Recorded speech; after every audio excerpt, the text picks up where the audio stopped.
Bon alors bonjour tout le monde, aujourd'hui on est dans le salon Pané-Raymond pour une édition un peu spéciale de Prenons le thé et Jason. Alors aujourd'hui on a Michaela de la Colombie-Britannique et Émile qui vient représenter un peu le Québec. Donc on fait le Canada d'un océan à l'autre. Et pourquoi cette édition est un peu spéciale, outre le lieu, c'est que France n'est pas là. Voilà, donc notre chère directrice n'a pas pu se joindre à nous parce qu'elle est débordée. Donc on a comme hôte Isabella qui va aussi représenter fièrement la Mecque. Et voilà, on est très content d'avoir ce beau trio. Et donc Isabella pour poser les questions. Et donc on se revoit, pas tout à l'heure, mais dans les couloirs, un moment, un jour, dans la cuisine, je sais pas. On se reverra. Salut!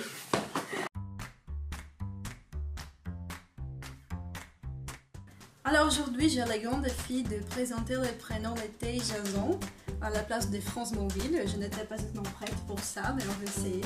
Je suis ici avec Émile et Michaela. Émile Marceau, il vient du Québec. Il a un parcours très intéressant. Il a terminé l'école secondaire au Québec dans un programme de sport-études, de natation. Et il a fait son cégep en sciences naturelles et il a déménagé en Croatie en 2017. Il a fait sa licence en archéologie. Finalement, il est venu à Paris où il fait son master en archéologie, c'est ça? Oui.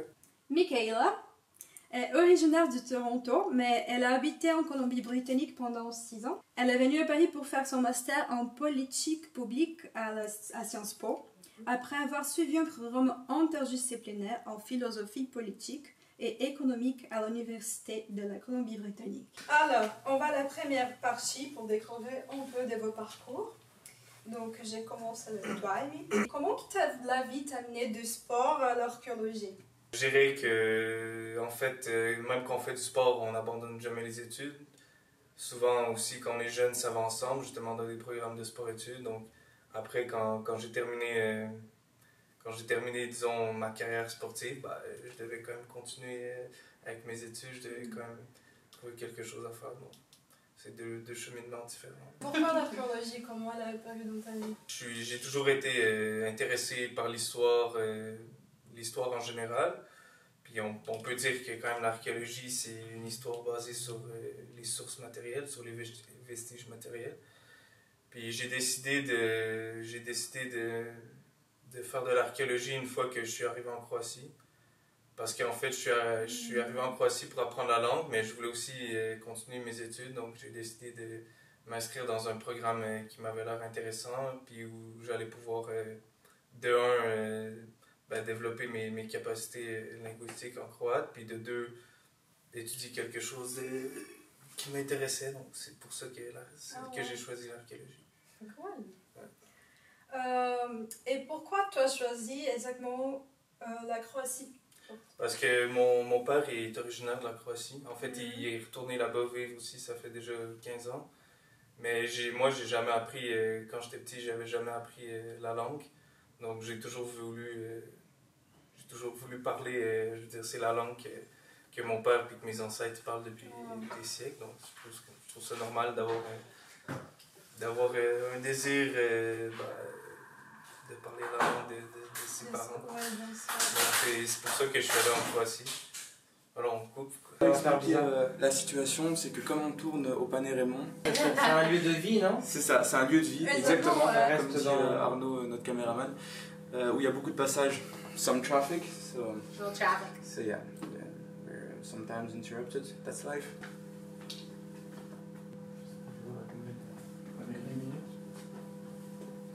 France-Portugal ce soir. Oh. Ouais. Tu restes pour regarder le match? Je sais pas, ça se trouve j'irai chez des amis, je sais pas. Back to regularly scheduled programming. Let's go.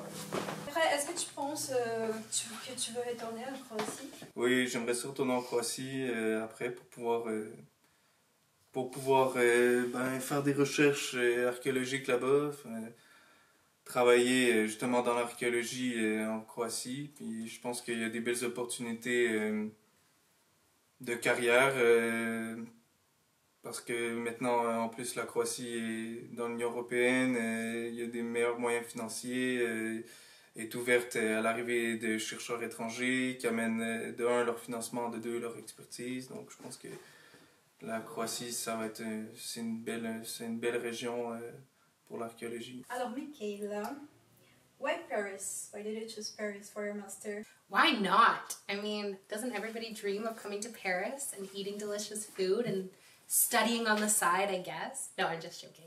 Why Paris? Well, I learned a lot about myself and about the world having moved from Ontario to British Columbia alone.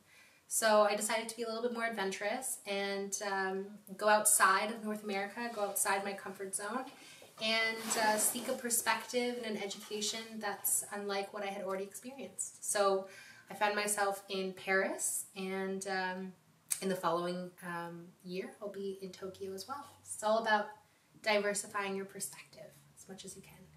And do you like Sciences Po? Yes, I really do. I mean, it's a really weird time to be a student generally, to be doing a master's degree in the middle of a pandemic. I definitely can feel a big difference with the relationships with my colleagues specifically. But I think Sciences Po did a really good job at trying to still cultivate some sense of community, which is extremely important in a master's program. And I really enjoyed kind of their take, or their, what's the word I'm looking for? I really appreciate the European approach to education, to social innovation, to public policy. And their goals, if I understood, is going to Tokyo, that's it? Yeah, I mean, I feel really lucky to be able to have some sort of plan going forward, especially in this very uncertain time. So as of right now, I'm hoping to be in Tokyo by September. Things can change very rapidly, but for right now, I do anticipate on being in Tokyo for my second master's degree. Nice. Donc, on va à la deuxième partie de notre prénom d'été Jason.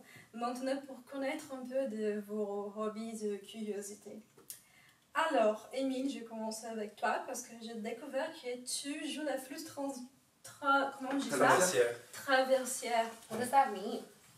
It's just flute in English. You play the flute? Yes. No way! Yeah. For how long? Et donc, tu peux nous raconter un peu de cette expérience musicale dans ta vie? Oui. Bah, je joue de la flûte, ça fait très longtemps, depuis l'école primaire. Bah, à l'école, j'allais à une école comme de musique, et à l'école primaire aussi. J'étais dans une chorale. Ça, en fait, ça s'appelle la maîtrise des petits chanteurs de Québec. Puis là-bas, c'est là que j'ai commencé, disons, à jouer de la musique, de la flûte, mais aussi du piano. Puis j'ai joué de la flûte et du piano jusqu'à la fin de mon secondaire. Puis ensuite, ma dernière année de secondaire, je suis rentré au conservatoire en flûte. Puis j'ai été là 3 ans jusqu'à temps que je parte en Croatie. So you're the one making the flute sounds at 4 No, o'clock I'm in the not. morning? No, I'm not. Just joking. That's the cat. Donc, tu vas faire la musique, les sports, l'archéologie, Ouais. tout. Est-ce qu'il y a d'autres choses que tu veux faire pour ta vie de...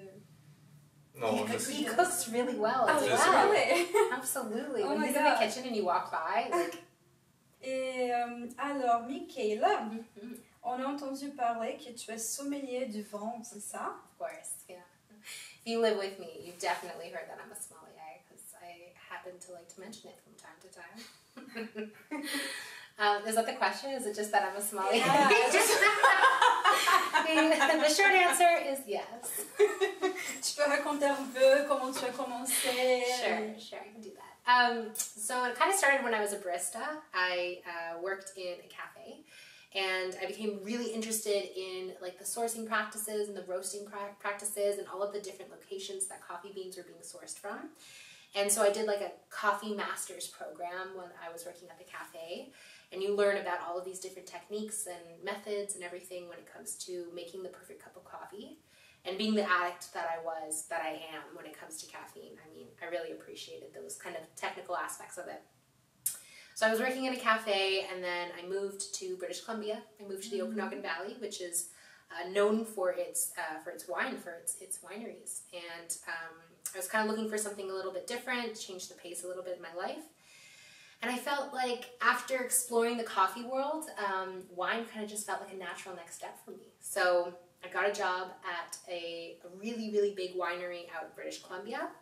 Had an extremely comprehensive training process that taught us all about the terroir and the soil, the microclimate, the different types of grapes, and the way that they do all of their winemaking practices, and I kind of fell in love with the science behind it.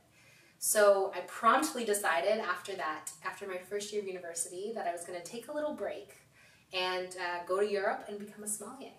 So I did just that. My parents weren't too thrilled about it. They were like, if you leave university now, there's no way you're going to come back. But surely enough, I came to Europe for a year.